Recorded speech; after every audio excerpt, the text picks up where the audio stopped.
ओम नमः शिवाय प्रिय आत्मन मित्रों।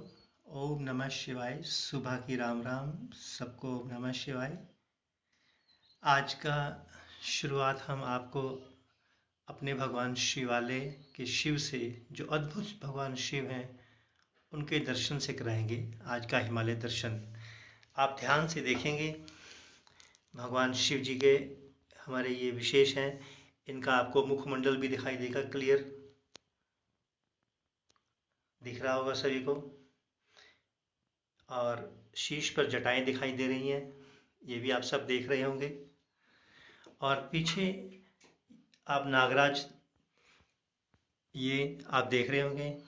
ये बनावटी नहीं है, ये हमारे शंकर भगवान जी प्राकृतिक हैं, स्वयंभू हैं और परम सिद्ध भी हैं। तो आज कल महेश पटेल जी ने यूएसए से कहा था कि भगवान शिव जी के भी दर्शन करा दीजिए। तो हमने कहा था कि चलो कल की शुरुआत प्रभु के दर्शनों से करेंगे। तो आइए, आप भगवान के दर्शन करने के पश्चात अब हम चलते हैं बाहर की ओर, हिमालय की ओर।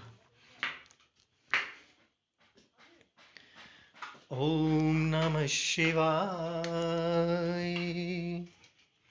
हरि ओम नमः शिवाय। ओम नमः शिवाय। हरि ओम नमः शिवाय। ओम नमः शिवाय। हरि ओम नमः शिवाय। ओम नमः शिवाय। हरि ओम नमः शिवाय। ओम नमः शिवाय। हरि ओम नमः शिवाय। ओम नमः शिवाय। हरि ओम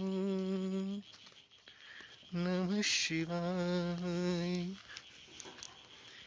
ओम नमः शिवाय। हरि ओम नमः शिवाय।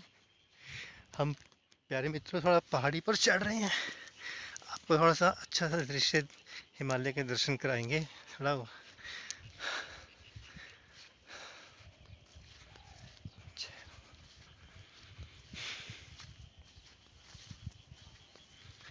ओम ओम ओम। जी, हम पहुंच गए थोड़ा ऊंचाई पर। अब आप यहाँ से देखेंगे तो प्यारे मित्रगणों, प्यारे साथ को सुबह की राम राम और ओम नमः शिवाय तो हो ही गया। तो एक सूत्र जल्दी से आपको साझा कर लेते हैं आपस में, फिर हिमालय दर्शन के बाद हम अपना नित्य प्रति की तरह थोड़ा प्रभु के साथ जुगलबंदी कर लेंगे, बैठ करके थोड़ा कहा सुनी कर लेंगे। तो प्यारे साथ को हम सभी ध्यान ध्यान में बैठते हैं। भगवान शिव का अपने स्वरूप, जैसा कि मूर्ति में, पिक्चर्स में या फोटो में दिखाया गया, हम सब ने अक्सर देखा कि वो सदा भगवान शिव जो हैं समाधिस्थ रहते हैं, ध्यानस्थ रहते हैं। उसके बावजूद भी ऐसा बताया गया कि भगवान शिव जो हैं करुणा और दया के सागर हैं, प्रेम की मूर्त हैं और क्षमाशील हैं, और बहुत जल्द छोटी सी प्रार्थना से एकदम से प्रसन्न हो जाते हैं। ऐसा कहते हैं कि एक जल की बूंद अगर भगवान शिव को अर्पण कर दो तो वो उतने से ही संतुष्ट होकर, प्रसन्न होकर अपने भक्तों पे कृपा कर देते हैं। तो कृपा कौन कर सकता है प्यारे मित्रों? कौन कर सकता है? केवल ध्यान करने से ही तो ट्रांसफॉर्मेशन नहीं होती।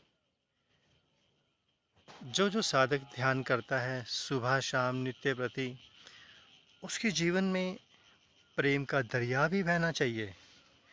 ध्यान का तो एक सिद्धांत है। ध्यान की जब हम खुदाई करते हैं ध्यान का कुआं खोदते हैं तो उसके भीतर से जो जल निकलता है वो प्रेम और करुणा का निकलता है। यदि हम सभी साधक ध्यान कर रहे हैं और भीतर करुणा, प्रेम, भगवान शिव के जो वरदान हैं, दिव्य उपहार हैं हमारे भीतर, यदि वो उतर रहे हैं तो हमारा ध्यान करना बिल्कुल सार्थक है। और यदि हम ध्यान कर रहे हैं, ध्यान में नित्य प्रति बैठते भी हैं और भीतर से हम ड्राई होते जा रहे हैं, रूखे सूखे सड़े हुए होते जा रहे हैं, तो प्यारे साथ को ये ध्यान का परिणाम नहीं है, ये ध्यान का रिजल्ट नहीं है। ध्यान का रिजल्ट तो प्रेम है, प्रेम। ठीक बिल्कुल वैसे ही जब कोई मीरा या नानक की तरह या सुदामा जी की तरह प्रेम का मार्ग अपना लेगा, प्रेम से चल पड़ेगा, तो उसकी तो समाधि लग जाएगी, उसका तो ध्यान घटित हो जाएगा। अगर कोई साधक ये कहता है कि मेरा भक्ति मार्ग है, मैं प्रेम मार्गी हूँ, प्रेम मेरे रोम रोम में बसता है, उसकी तो आँख ही नहीं खुलनी चाहिए। क्योंकि प्रेम का रिजल्ट क्या है? प्रेम का रिजल्ट ही है कि अपने आप ध्यान लग जाना, ध्यान घटित हो जाना। तो अगर मेरा ध्यान अपने आप लग रहा है, बिना किसी प्रयास के, बिना किसी प्रार्थना के, तो इसका अर्थ मेरे भीतर प्रेम का दरिया बह रहा है। और यदि मैं ध्यान में बैठा हूँ और उठने के बाद मेरे भीतर से करुणा बह उठती है, प्रेम बह उठता है, तो इसका अर्थ कि मेरा ध्यान घटित हुआ, ध्यान लगा, कृपा बरसी। इसलिए ध्यान और प्रेम एक दूसरे के पूरक हैं। तो बस इतना सा ही सूत्र है प्यारे मित्रों। अगर आप कहते हैं मेरा ध्यान नहीं लगता, तो इसका मतलब भीतर प्रेम नहीं है, भीतर दया करुणा नहीं है। और यदि आप कहते हैं मेरे भीतर प्रेम नहीं है, मैं किसी से प्रेम नहीं कर पाता, करुणा दया मेरे भीतर नहीं है, तो ध्यान नहीं लगेगा। तो प्यारे मित्रगणों, प्यारे साथ को, प्रेम में उतरिए, प्रेम का कुआं खोदिए, ध्यान का जल निकलेगा। ध्यान का कुआं खोदेंगे, प्रेम का जल निकलेगा। इतना ही स्वीकार करें। आइए सभी मिलकर इस हिमालय की प्रकृति में ऋषि मुनियों की शरणागति में बैठकर ध्यान में उतरा जाए, अपनी मस्ती में उतरा जाए। फिर मिलते हैं। ओम नमः शिवाय। आप सब सुखी रहें, आनंदित रहें, मस्त रहें, खूब आपके भीतर प्रेम की वर्षा हो, ऐसी प्रार्थना करता हूँ आप सबके लिए। ओम नमः शिवाय।